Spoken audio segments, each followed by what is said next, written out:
ಯಾರಾದರೂ ಮಾತಾಡಿದ್ರೆ ದಯವಿಟ್ಟು ಬಂದು ಮಾತಾಡ್ಬೋದು. ಸನ್ಮಾನ್ಯ PS ಚಂದ್ರಶೇಖರ್ ಅವರು, ಇಲ್ಲ ನೀವು ಮಾತಾಡೋದು ಫಸ್ಟ್ ಅವರೆಲ್ಲ ಬರ್ತಾರೆ. ಫಸ್ಟ್ ದೊಡ್ಡ ಆನೆ ಮುಂದೆ ಹೋಗ್ಬೇಕು, ಅಂಬಾರಿ ಹೋಗ್ಬೇಕು ಫಸ್ಟು. ಅಂಬಾರಿನೇ ಮುಂದೆ ಹೋಗೋದು. ದಯವಿಟ್ಟು ಪಕ್ಷದ ಹೋಗ್ಬೇಕ.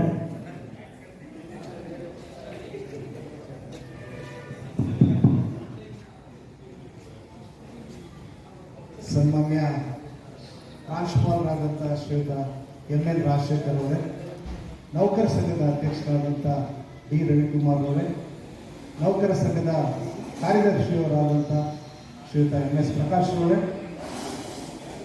ಇವತ್ತು ತಮ್ಮ ವಯೋಕಾಲಾವಧಿಯನ್ನು ಪೂರ್ಣ ಮಾಡಿಕೊಂಡು ಪುರಸ್ಕೃತರಾದಂಥ ನನ್ನ ಹಿರಿಯ ಸಹೋದ್ಯೋಗಿಗಳೇ, ನನ್ನೆಲ್ಲ ಮಿತ್ರರೇ, ಇವತ್ತಿನ ಪುರಸ್ಕೃತರ ಹಿತೈಷಿಗಳು ಮತ್ತು ಅವರ ಕುಟುಂಬ ವರ್ಗ, ವಿದ್ಯಾರ್ಥಿಗಳು, ಎಲ್ಲಕ್ಕಿಂತ ಹೆಚ್ಚಾಗಿ ನಮ್ಮ ಹೌಸ್ ಕೀಪಿಂಗ್ ಸಿಬ್ಬಂದಿ ವರ್ಗ ಕೂಡ ಇದೆ. ನನ್ನಂತ ಇದ್ದೀರ, ಇಡೀ ದಿನ ಸ್ವಚ್ಛವಾಗಿರ್ತೀರ. ನಿಮಗೆ ನಿವೃತ್ತಿ ಇರೋದೇ ಇಲ್ಲ, ಯಾಕಂದ್ರೆ ನೀವು ಸೇರೋದನ್ನೇ ಅವತ್ತು ದಾಟಕ್ಕಿಲ್ಲ. ನಾವು ನಿಮ್ಮನ್ನು ನೋಡಿ ತಿಳ್ಕೋಬೇಕು. ನಿವೃತ್ತಿ ನಂತರನೂ ನಾವು ಚಟುವಟಿಕೆಯಿಂದಿದ್ರೆ ಜೀವನ ಕ್ರಮಿಸ್ಬೋದು ಅನ್ನೋದು. ಯಾವ ಹಚ್ಚಿದ ದೀಪವು ಕಾಣೆ, ಎಲ್ಲವೂ ಸೂರ್ಯನಿಂದ ಸ್ಫೂರ್ತಿ ಪಡೆದಂಥದ್ದೇ. ಜ್ಞಾನ ಸೂರ್ಯನ ಪ್ರಭಾವದಿಂದ ಶಿಕ್ಷಣ ಶಿಲ್ಪಿ ಜಯಪ್ರಕಾಶ್ ನಾರಾಯಣ ಅವರು ಹಲವಾರು ಶಿಕ್ಷಣ ಸಂಸ್ಥೆಗಳನ್ನು ಸ್ಥಾಪಿಸಿದಂತೆ, ಸಂಘ ಸಂಸ್ಥೆಗಳನ್ನು ಸ್ಥಾಪಿಸಿದಂತೆ, ಸಾರ್ವಜನಿಕ ಹೋರಾಟಗಳನ್ನ ಪ್ರತಿನಿಧಿತ್ವಗಳನ್ನು ಕೂಡ ಅವರು ಮಾಡ್ಕೊಂಡು ಬಂದವರು. ಸ್ವಂತಕ್ಕೆ ಏನು ಆಸ್ತಿ ಮಾಡ್ಕೊಂಡವರೇ ಅಲ್ಲ, ಆದರೆ ಸಮಾಜಕ್ಕೆ ಆಸ್ತಿ ಬಿಟ್ಟವರಿದ್ದಾರೆ. ಕೆಲವೊಮ್ಮೆ ಈ ಭೂಪ್ರದೇಶ ಒತ್ತುವರಿ ಆಗ್ಬೋದು, ಅವ್ರು ಕಟ್ಟಿದಂಥ ಕಟ್ಟಡಗಳು ಕ್ಷೀಣವಾಗ್ಬೋದು, ಆದರೆ ಒಂದು ಪರಂಪರೆ ಬಿಟ್ಟೋಗಿದಾರಲ್ಲ, ಅದನ್ನ ಯಾವತ್ತೂ ಅಲ್ಲಗೆಳೆಯಲಿಕ್ಕೆ ಸಾಧ್ಯ ಇಲ್ಲ. ನಾವೆಲ್ಲರೂ ಕೂಡ ಅವ್ರು ಬಿಟ್ಟೋಗಿರ್ತಕ್ಕಂಥ ಆಸ್ತಿಗಳು ಹಾಗಾಗಬೇಕು, ನಾವು ಅತಿಮೂಲ್ಯ ಆಗಬೇಕು. ಇಲ್ಲಿರ್ತಕ್ಕಂಥ ಪಂಚರತ್ನಗಳು ಇವತ್ತು ಕಳಿಸ್ತಾ ಇದ್ದಾರೆ. ಆ ಸನ್ನಿವೇಶದಲ್ಲಿ ಭಾವನೆಗಳು ಉಮ್ಮಳಿಸಿ ಬರುವಾಗ ಮಾತುಗಳು ಮೌನವಾಗ್ತವೆ. ಶ್ರೀ ಸೋಮಣ್ಣವರು, B ಸೋಮಶೇಖರಯ್ಯ, ಮುಕ್ಕೋಟಿ ದೇವರುಗಳಿದ್ದಾರೆ ಅಂತ ಹೇಳ್ತಾರೆ. ಅವ್ರ ಬಾಯಲ್ಲಿ ಸಾವಿರಾರು ದೇವರುಗಳ ಹೆಸರು ಪಠಣವಾಗ್ತದೆ. ನನಗೆ ಅವರು ಪಠಣ ಮಾಡುವಾಗಲೇ ಗೊತ್ತಾಗಿತ್ತು, ಇಷ್ಟೊಂದು ದೇವರುಗಳಿದಾವ. ಮುಕ್ಕೋಟಿ ದೇವರುಗಳಲ್ಲಿ ಸಹಸ್ರಾರು ದೇವರುಗಳ ಹೆಸರು ಅವರು ಹಾಗೆ ತುದಿನಲ್ಲಿದ್ದಾರೆ. ಸೋಮಶೇಖರಯ್ಯನವರು ತುಂಬಾ ಮಾತೃ ಹೃದಯ. ಚಿಕ್ಕಬಳ್ಳಾಪುರಯ್ಯನವರು ಅನ್ನೋದು ನೆನಪಿರಬೇಕು. ದಿವಂಗತರಾದರು, ಕಮಾಂಡರ್, ಜೀಪ್ನ ಕಮಾಂಡಿಂಗ್ ಡ್ರೈವರ್ ಆಗಿದ್ದರು. ಬಹಳ ಗಟ್ಟಿಮುಟ್ಟಿಯಾಗಿದ್ದರು. ಯಾಕೋ ಏನೋ ಕೊನೆಗೆ ಅವರು ನಿಶಕ್ತರಾದರು, ಅನಾರೋಗ್ಯವಂತರಾದರು. ಕೆಲವೊಮ್ಮೆ ಒಂದು 4-5 ವರ್ಷ ಅವ್ರು ಹೆಚ್ಚಾಗಿ ಬದುಕಿದ್ದಾರೆ ಅಂತಂದ್ರೆ ಅದಕ್ಕೆ ಸೋಮಶೇಖರಯ್ಯನವರಿಗೆ ಕಾರಣ ಅಂತ ಹೇಳ್ತೀವಿ. ಎಂಥ ಮಾತ್ರ ಹೃದಯ ರೀ ಸೋಮಣ್ಣ ನೀವು. ಮನೆಯಿಂದ ಊಟ ಕಟ್ಕೊಂಡ್ಬಂದು ತುತ್ತು ಅವ್ರು ತಿನ್ನಿಸಿ ಬಾಯಿಂದ ಸೋರ್ಬೇಕಾದ್ರೆ ಮುಂಗೈಯಿಂದ ಅದನ್ನು ಸ್ವಚ್ಛ ಮಾಡುವಾಗ ನಮ್ಮ ಕಣ್ಣೂ ತುಂಬಿತ್ತು, ಬೋರಯ್ಯನವರ ಹೊಟ್ಟೆನೂ ಕೂಡ ತುಂಬಿತ್ತು. ಯಾರೇ ರಜಾ ಆಗಲಿ, ಗ್ರೂಪ್ ಡಿ ನೌಕರು, ಸೋಮಣ್ಣ ಅವ್ರ ಕೆಲಸನೆಲ್ಲ ನಿಭಾಯಿಸ್ತಾರೆ. ಎಷ್ಟು ಬಾಗಿಲುಗಳನ್ನ ಅವರು ತೆರೀತಾರೆ, ಎಷ್ಟು ಬಾಗಿಲುಗಳನ್ನ ಮುಚ್ತಾರೆ. ಯಾವತ್ತೂ ಅವರು ಬೇಸರ ಮಾಡ್ಕೊಂಡಿಲ್ಲ. ಇನ್ಮೇಲೆ ಹೇಗೋ ಏನೋ ನನಗೆ ಗೊತ್ತಿಲ್ಲ. ಸೋಮಶೇಖರಯ್ಯ ಅವರು ಒಂಥರ ಫೀಲಿಂಗ್ಸ್ ಇದ್ದಂಗೆ. ಅವ್ರು ಎಷ್ಟು ಸತಿ ಕೆಳಗೆ ಬಿದ್ದಿದ್ದಾರೆ, ಎಷ್ಟು ಅಪಘಾತ ಆಡಳಿತಾಧಿಕಾರಿಗಳು ಆಗಿದ್ದಾರೆ. ಅವ್ರನ್ನ ರಾಮಮೂರ್ತಿ ಅವರು ನೆನೆಸ್ಕೊಂಡಾಗ ನನಗೂ ಆ ನೆನಪು ಉಂಟಾಗ್ತಾ ಇತ್ತು. ಯಾಕಂದ್ರೆ MNR ಅವ್ರ ತಂದೆನ, ನಾಗೇಂದ್ರ ಮೂರ್ತಿ ಅವ್ರನ್ನ MNR ನೋಡಿದ್ರೆ ಜ್ಞಾಪಕ ಬರಲ್ಲ ನಮ್ಗೆ, ರಾಮಮೂರ್ತಿ ಅವ್ರನ್ನ ನೋಡಿದ್ರೆ ಜ್ಞಾಪಕ ಬರುತ್ತೆ. ಯಾಕಂದ್ರೆ ಅವ್ರಿಗೆ ತುಂಬಾ ನಿಚ್ಚಳವಾದ ಛಾಯೆ ಇದೆ. ನಾಗೇಂದ್ರ ಮೂರ್ತಿ ಅವ್ರನ್ನ ತುಂಬಾ ಹೋಗ್ತಾರೆ. ನಮಗೆ ಸಂಬಳ ಈಗೆಲ್ಲ ವಿಳಂಬ ಆಗ್ಬೋದು, ಆದರೆ ನಾಗೇಂದ್ರ ಮೂರ್ತಿ ಅವರು ಇದ್ದ ದಿನಗಳಲ್ಲಿ ಅವ್ರು ಎಷ್ಟು ಅಚ್ಚುಕಟ್ಟಾಗಿ ಹಣಕಾಸಿನ ನಿರ್ವಹಣೆ ಮಾಡ್ತಾ ಇದ್ರು ಅಂತಂದ್ರೆ 10 ರೂಪಾಯಿ ಲೆಕ್ಕಾಚಾರವಾಗಿ ಆ ಪ್ಯಾಕೆಟ್ಗಳಲ್ಲಿ ನಮಗೆ ತಲುಪ್ತಾ ಇದೆ. ಅದನ್ನೆಲ್ಲ ಈಗ ನೆನಪಿಸ್ಕೋಬೇಕಾಗ್ತದೆ. ನಮ್ಮ ರಾಮಣ್ಣ ಅಂತಂದ್ರೆ ಸ್ಪೋರ್ಟ್ಸ್ ಡಿಪಾರ್ಟ್ಮೆಂಟ್, ಏಕಮಾತ್ರ ಸ್ಪೋರ್ಟ್ಸ್ ಸಿಬ್ಬಂದಿ ವರ್ಗ ನಾವೆಲ್ಲಿವರೆಗೂ. ಸ್ಪೋರ್ಟ್ಸ್ ಕಾರ್ಯದರ್ಶಿಗಳಿದ್ದಾರೆ, ಆದರೆ ಸ್ಪೋರ್ಟ್ಸ್ ಸ್ಟಾಫ್ ಅಂತ ಇದ್ದಿದ್ದು ರಾಮಮೂರ್ತಿ ಮಾತ್ರ. 10,000 ಕೊಟ್ಟರೆ ನಮ್ಮ ಶ್ರೀ ಸಿ ಕೆ ರಾಜ್ಕುಮಾರ್ ಅವರು ಸ್ಪೋರ್ಟ್ಸ್ ಸೆಕ್ರೆಟರಿ ಆಗಿರ್ತಿದ್ರು. ಪಾಪ ಅವ್ರದ್ದು 97 ರಿಜಿಸ್ಟ್ರೇಷನ್ ಮಾರುತಿ ಇಂಟರ್ವ್ಯೂ, ಅದು ಕಾಲೇಜಿನ ಕಾಲ ಆಗ್ಬಿಟ್ಟಿರ್ತಿತ್ತು ಆ ದಿನಗಳಲ್ಲಿ. ಸ್ಪೋರ್ಟ್ಸ್ ಎಲ್ಲ ಐಟಮ್ ಅದನ್ನೇ ಹೊಡಿತಾ ಇದ್ವಿ. ಅವರೇ ಡ್ರೈವರು, ಯಾಕಂದ್ರೆ ನಮ್ಗೆ ಅವಾಗ ಡ್ರೈವಿಂಗ್ ಬರ್ತಾ ಇರಲಿಲ್ಲ. ಆದ್ರಿಂದ ಹೀಗೆ ರಾಮಮೂರ್ತಿ ಅವರು ನಿಂಬೆಹಣ್ಣು ಜ್ಯೂಸ್ ಮಾಡೋದು. ಸಾಮಾನ್ಯ ನಿಂಬೆಹಣ್ಣು ಜ್ಯೂಸ್ಗೆ ಒಂದಿಷ್ಟು ಉಪ್ಪು ಆ್ಯಡ್ ಮಾಡಬೇಕಲ್ಲ, ಅವರೇನು ಆ್ಯಡ್ ಮಾಡೋ ಅವಶ್ಯಕತೆ ಇಲ್ಲ. ಸರ್ ಒಂದು ಸೆಕೆಂಡ್ ದಯವಿಟ್ಟು ಎಲ್ಲ ಹೋಗಿ.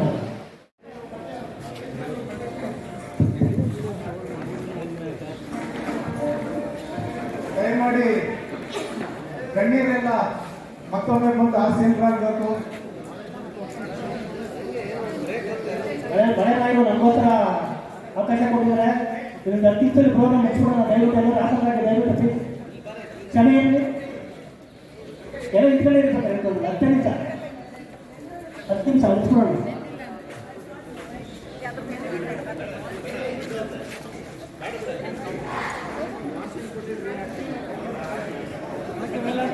ದಯವಿಟ್ಟು ಎಲ್ಲರೂ ಆಸಕ್ತರಾಗಿ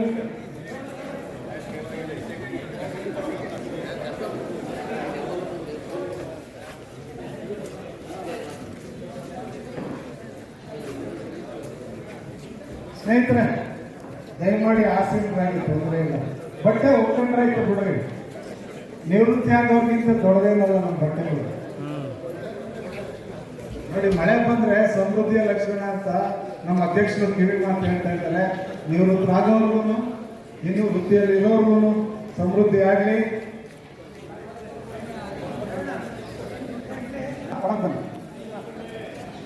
ಕಾಂತಾರ ರಾಘವೇಂದ್ರ ಪ್ರಾಣಿ ಸ್ನೇಹಿ ಮಂಗಳಮ್ಮ ರೋಡ್ ಬರ್ಬೇಕು. ಒಳಗೆ ಬನ್ನಿ. ಈ ಕೂರ್ಲಿಲ್ಲ ಅಂದ್ರೆ ಲೇಟ್ ಆಗ್ಬಿಟ್ಟು ದಯವಿಟ್ಟು ಒಂದು 10 ನಿಮಿಷ ಸರ್ ಶುರು ಮಾಡಿ.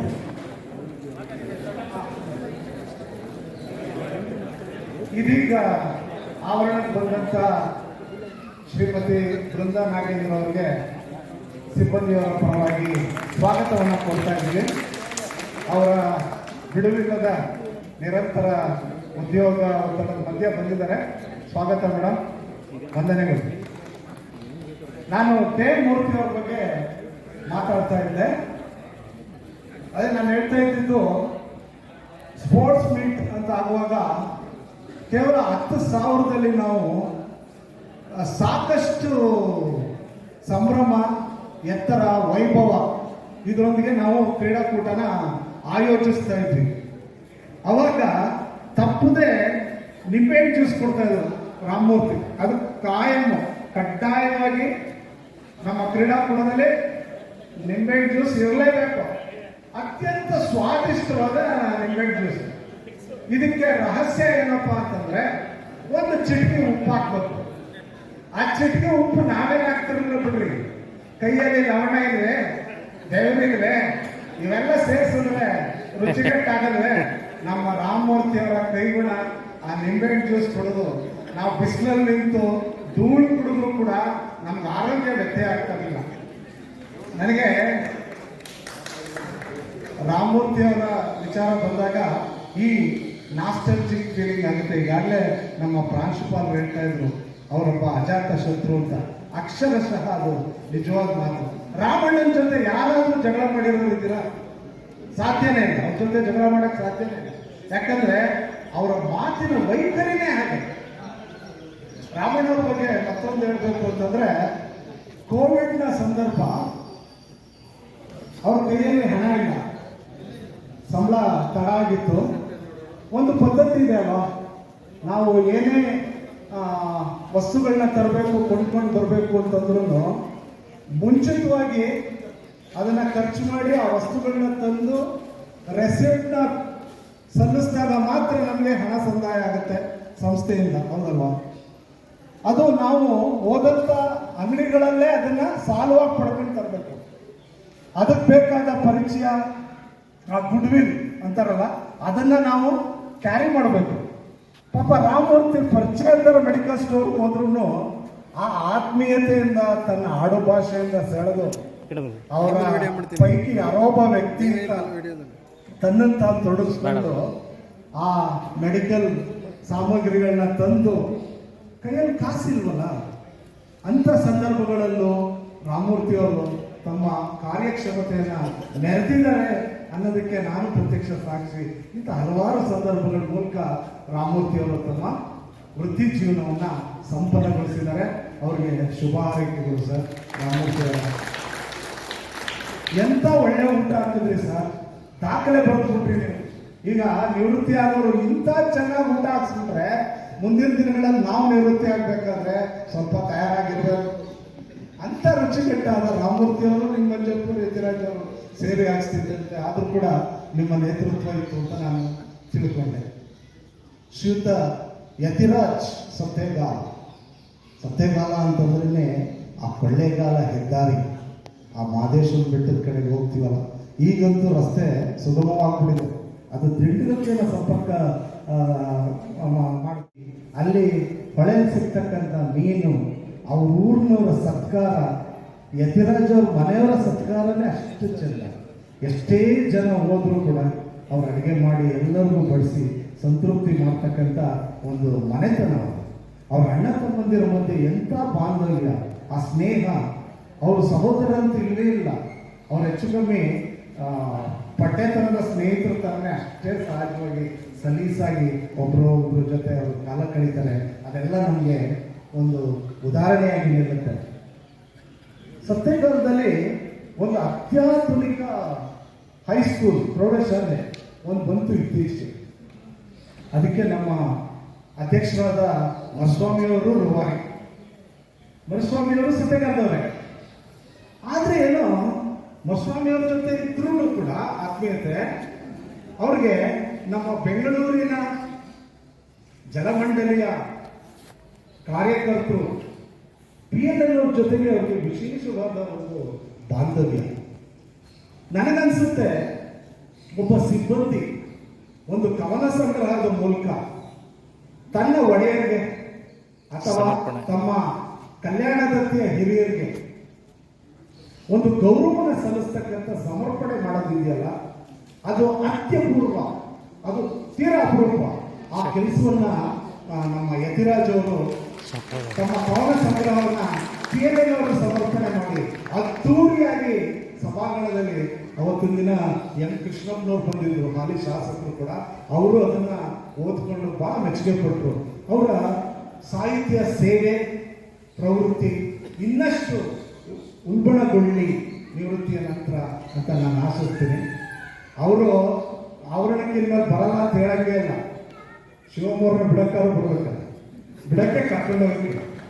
ಅದರಿಂದ ಅವರ ಸಂಪರ್ಕ ನಮಗೆ ನಿರಂತರವಾಗಿರುತ್ತೆ. ಯತಿರಾಜ್ ಅವರಿಗೆ ಈ ಮೂಲಕ ಶುಭ ಹಾರೈಕೆಗಳನ್ನ ಸಲ್ಲಿಸ್ತಾ ಇದ್ದೀನಿ. ಮೋಸ್ಟ್ ಮಿಸ್ಅಂಡರ್ಸ್ಟುಡ್ ಪರ್ಸನ್ ಅಂತಂದ್ರೆ ಎಸ್ ನಿಮ್ಮಜ್ಜಪ್ಪನವರು. ನಾವು ಅವ್ರನ್ನ ಅರ್ಥ ಮಾಡ್ಕೊಳ್ಳೋಕೆ ಪ್ರಯತ್ನ ಪಟ್ಟಿಲ್ಲ, ಅವ್ರು ಅರ್ಥ ಮಾಡಿಸೋಕ್ಕೂ ಹೋಗಿಲ್ಲ. ಅವರು ತನ್ನಷ್ಟಕ್ಕೆ ತನ್ನ ಪಾಡಿಗೆ ತನ್ನ ಜೀವನವನ್ನು ಅಷ್ಟೇ ತೊಡಗಿಸ್ಕೊಂಡು ಹೋಗ್ತಕ್ಕಂಥ ಒಬ್ಬ ವ್ಯಕ್ತಿ. ನಾವು ಹತ್ರಕ್ಕೆ ಹೋಗದೆ ಯಾರೆಲ್ಲ ದೂರ ನಿಂತೋ ಅವರೆಲ್ಲರೂ ಕೂಡ ಅವರ ಆತ್ಮೀಯತೆಯಿಂದ ನಾವು ವಂಚಿತರಾಗಿದ್ದೀವಿ ಅಂತ ನಾನು ಭಾವಿಸ್ತೀನಿ.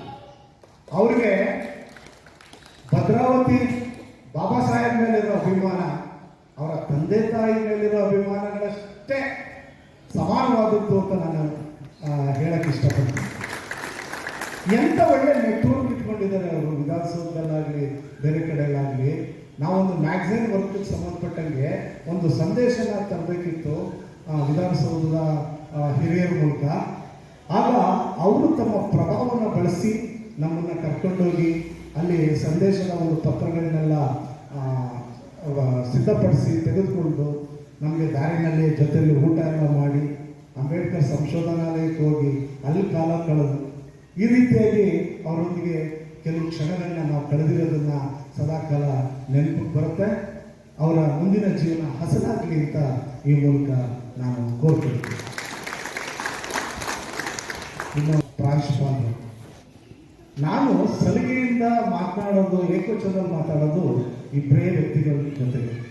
ಒಂದು ನಮ್ಮ ತೇಜಮೂರ್ತಿ, ಇನ್ನೊಂದು S T Nagendra. S T Nagendra ಅವರ ವಿಶೇಷತೆ ಏನಪ್ಪ, ಅವ್ರ ಗುಣ ಏನಪ್ಪ ಅಂದರೆ, ನೀವು ಎಷ್ಟೇ ಸಲಿಗೆ ತಗೊಳ್ಳಿ ಅವ್ರ ಹತ್ರ, ಅವ್ರು ನಮ್ಮ ಹತ್ರ ಸಲಿಗೆ ತಗೊಳ್ಳಲ್ಲ. ನನ್ನನ್ನು ಅವ್ರು ಯಾವತ್ತೂ ಏಕವಚನದಲ್ಲಿ ಮಾತಾಡ್ಸಿಲ್ಲ, ನೆವರ್. ನನಗೆ ನೆನಪಿಲ್ಲ ಅಷ್ಟು ಸಲಹೆಯನ್ನ ನಾನು ಗುರು ಹೋಗು ಬಾ ಈ ರೀತಿಯಾಗಿ ಮಾತಾಡಿಸ್ತಾ ಇದ್ರು. ಬಂದ್ರಿ ಹೋಗ್ರಿ ಏನ್ರಿ ಆ ರೀತಿಯ ಸ್ವಭಾವ. ನೋಡಿ ಅವ್ರು ಸೇರಿದಾಗ ಹೆಂಗಿದ್ರು ತದ್ರೂಪು ಈಗಲೂ ಹಾಗೆ ಇದ್ದಾರೆ. ಮೇಡಮ್ ನೀವು ಕೋಪ ಮಾಡ್ಕೊಂಡ್ರಿ, ನೀವು ಹಾಗೆ ಇದ್ದೀರ. ಅವರು ಇವತ್ತು ಹೆಂಗ್ ಕೂತಿದ್ದಾರೆ ಅಂತಂದ್ರೆ ರಿಸೆಪ್ಷನ್ ನೋಡಿದ್ ನೆನಪು ನಮಗೆ. ಅವ್ರು ಅದೇ ರೀತಿ ಅವರು ಆ ದಿನಗಳಲ್ಲಿ ಧರಿಸಿದ ಬಟ್ಟೆಗಳನ್ನ ಇವತ್ತು ಧರಿಸ್ತಾರೆ. ಅದರಿಂದ ಅವ್ರ ಹತ್ರ ಬಟ್ಟೆಗಳು ಯಥೇಚ್ಛವಾಗಿದೆ. ನನಗಿಂತ ಹಿಂದಿನ ಗೆಳೆಯ ಗುರುಸ್ವಾಮಿ ಅವರು ಅದನ್ನೆಲ್ಲ ನೆನಪಿಸ್ಕೊಂಡು ಅವ್ರು ಹೇಳ್ತಾ ಇದ್ದಾರೆ. ನಾನು ಎಸ್ ಡಿ ನಾಗೇಂದ್ರ ಅವರು ಒಮ್ಮೆ 1900 ಅಷ್ಟಕ್ಕೆ ಇತ್ತು. ನಮ್ಗೆ ಹೊಟ್ಟೆ ಹಸ್ತಿತ್ತು ಇಬ್ರಿಗೂ. ಅವ್ರು ಬೆಳಗ್ಗೆ ತಿಂದೆ ಬಂದವ್ರೆ. ರೂಮಲ್ಲಿ ನಾವು ಮಾಡಿರ್ತಾರೆ ಅನ್ನೋ ಲೆಕ್ಕಾಚಾರಕ್ಕೆಲ್ಲ ರೂಮಲ್ಲಿ ನಾವೇನು ಮಾಡೋಕ್ಕೆ ಸಾಧ್ಯ ಆಗಿರಲಿಲ್ಲ. ನನ್ನ ಹತ್ರ ದುಡ್ಡಿಲ್ಲ, ಅವ್ರ ದುಡ್ಡಿಲ್ಲ. ಆಮೇಲೆ ಚಿಕ್ಕಪೇಟೆಯಲ್ಲಿ ನನಗೊಬ್ರು ಪರಿಚಯದವ್ರಿದ್ದಾರೆ, ಅವ್ರಿಗೂ ಪರಿಚಯ. ಅವ್ರ ಮನೆಗೆ ಹೋದ್ರೆ ಸಾಮಾನ್ಯ ಬಿಡ್ತಿರ್ಲಿಲ್ಲ, ಊಟ ಹಾಕಿ ಕಳಿಸ್ತಾ ಇದ್ದಿದ್ದು. ನಮ್ಮ ಹತ್ರ ಇದ್ದು ಚಿಲ್ಲರೆನ ಒಗ್ಗೂಡಿಸ್ಕೊಂಡು ಬಸ್ ಸ್ಟ್ಯಾಂಡ್ ಹಾಕೊಂಡು ಅಲ್ಲಿ ತಲುಪಿದ್ರೆ ಸಾಕು ಹೊಟ್ಟೆ ತುಂಬುತ್ತೆ ಅಂತ ನಮ್ಮ ಲೆಕ್ಕಾಚಾರ. ನಾವಿಬ್ರು ಹೋದ್ರೆ ಅವ್ರ ಮನೆ ಬೀಗ ಹಾಕಿದ್ವಿ. ಪಾಪಿಗಳು ಸಮುದ್ರಕ್ಕೆ ಹೋಗು ಮೊಳಕಾಲ್ ನೀರು ಅಂತ ಹೇಳ್ತಾರೆ. ಆದರೆ ಆ ಪಾಪ ಭಾಳ ದಿವಸ ನಮ್ಮನ್ನು ಆವರಿಸ್ಲಿಲ್ಲ. ಕಾಲ ಕ್ರಮೇಣ ನಮಗೆ ಪುಣ್ಯ ಆವರಿಸ್ಬಿಡ್ತು. ಈ ಘಟನೆ ನನಗೆ ಯಾವಾಗ ನೆನಪಾಯಿತು ಅಂತಂದರೆ, ಮೊನ್ನೆ ಅವರ ಮಗಳ ಮದುವೆ ಮಾಡೋದು. ಕಾಸಿರೋ ದೊಡ್ಡದ್ರಿ ಆ ರೀತಿಯ ವ್ಯವಸ್ಥೆ ಇರಬೇಕು. ಎಂಥ ಅಚ್ಚುಕಟ್ಟುತ್ತಾರೆ, ಎಂಥ ರುಚಿ, ಎಂಥ ವಿಭವಗಳಲ್ಲ. ಭಾಳ ಚೆನ್ನಾಗಿತ್ತು. ಹೆಚ್ಚು ಕಮ್ಮಿ ಎಲ್ಲ ನಾವು ಭಾಗಿಯಾಗಿದ್ವಿ. ಆ ಊಟ ಮಾಡಬೇಕಾದ್ರೆ ಯಥೇಚ್ಛವಾಗಿತ್ತು, ಪುಷ್ಕರವಾಗಿತ್ತು, ರುಚಿಕಟ್ಟಾಗಿತ್ತು, ದೊಡ್ಡ ಬೇಕಿತ್ತು. ಅದು ನನ್ನ ಕೈ ಮಾತ್ರ ಸಾಧ್ಯ. ಆ ರೀತಿ ಊಟ ಮಾಡಬೇಕಾದ್ರೆ ನನಗೆ ಈ ಸಂದರ್ಭ ನನಗೆ ಮನಸ್ಸಿಗೆ ಬರ್ತಾಯಿತ್ತು. ಯಾವ ಮಟ್ಟದಿಂದ ನಾವು ಯಾವ ಮಟ್ಟಿಗೆ ಇವತ್ತು ತಲುಪಲಿಕ್ಕೆ ಸಾಧ್ಯವಾಗಿದೆ ಅಂತಕ್ಕಂಥದ್ದನ್ನು ನಾನು ಆ ಕ್ಷಣದಲ್ಲಿ ನೆನಪಿಸ್ಕೊಂಡೆ. ಅವರು ಪ್ರಾಂಶುಪಾಲರಾಗಿದ್ದಾಗ ಒಂದು ಸಂದರ್ಭದಲ್ಲಿ ನಮ್ಮ ವಿಭಾಗದಲ್ಲಿ ಒಂದು ಸ್ಪರ್ಧೆ ಬಿಟ್ಟಿದ್ವಿ ವಿದ್ಯಾರ್ಥಿಗಳು.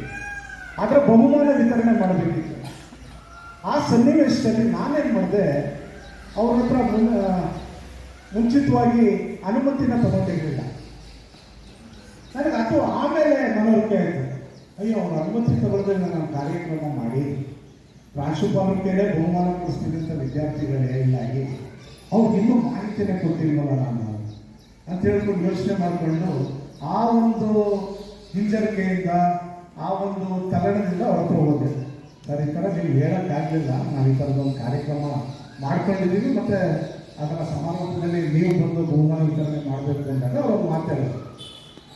ನೋಡಿ, ಒಳ್ಳೆಯ ಕೆಲಸಗಳಿಗೆ ಅನುಮತಿ ಬೇಕಿಲ್ಲ, ಒಳ್ಳೆಯದಲ್ಲದ ಕೆಲಸಗಳಿಗೆ ಅನುಮತಿ ಕೊಡಲ್ಲ. ಇದೇ ರೀತಿ ಅವರು, ಈ ರೀತಿ ಅವರು, there is nothing like popular administrator. ಒಬ್ಬ ಆಡಳಿತಾಧಿಕಾರಿ ಜನಪ್ರಿಯನಾಗಕ್ಕೆ ಸಾಧ್ಯನೇ. ಅವನ ಒಂದಷ್ಟು ನಿಷ್ಠುರಗಳೊಂದಿಗೆ ಅವನ ಆವತ್ತಿನ ಮುಗಿಸ್ಕೋಬೇಕಾಗ್ತದೆ. ಆ ರೀತಿ ಇರ್ತವೆ, ಹಲವಾರು ಬೇಸರಗಳು ಹುಡ್ತದೆ. ಏನು ಮಾಡೋಕ್ಕಾಗಲ್ಲ, ಮನುಷ್ಯ ಸಹಜವಾಗ್ತದೆ. ಅದೆಲ್ಲವನ್ನು ಒಳಗೊಂಡು ಯಶಸ್ವಿಯಾಗಿ 3.5 ವರ್ಷ ಅವರು ಪ್ರಾಂಶುಪಾಲರಾಗಿ, ನಮ್ಮ ಈಗಿನ ಪ್ರಾಂಶುಪಾಲರು ಸವಿವರವಾಗಿ ಹೇಳ್ತಾ ಇದ್ರು ಅವರ ಪಾತ್ರ ಏನು, ಕಾಂಟ್ರಿಬ್ಯೂಷನ್, ಕೊಡುಗೆಗಳೇನು ಅಂತ ಹೇಳ್ತಾ ಇದ್ರು. ಅದೆಲ್ಲವನ್ನು ನೆನ್ಕೊಂಡು ಅವ್ರಿಗೆ ಮುಂದಿನ ಜೀವನ ಶುಭಕರವಾಗಿರಲಿ ಅಂತ ಕೋರ್ತಾ, ನನಗೊಂದು ಮಾತಾಡಲಿಕ್ಕೆಲ್ಲ ಅವಕಾಶ ಮಾಡಿಕೊಟ್ಟಂಥ ನೌಕರ ಸಂಘದ ಎಲ್ಲರಿಗೂ ನಮಿಸ್ತಾ ನನ್ನ ಮಾತುಗಳನ್ನ ಮುಗಿಸ್ತೇನೆ. ಧನ್ಯವಾದ. ಜೋರಾದ ಚಪ್ಪಾಳೆ ಇದ್ದಿದೆ. ನಾನು ಇನ್ನೂ ತುಂಬ ಮಾತಾಡೋಕೆ ನಿಮ್ಮನ್ನೆಲ್ಲ ನೆನೆಸ್ಬೇಕು.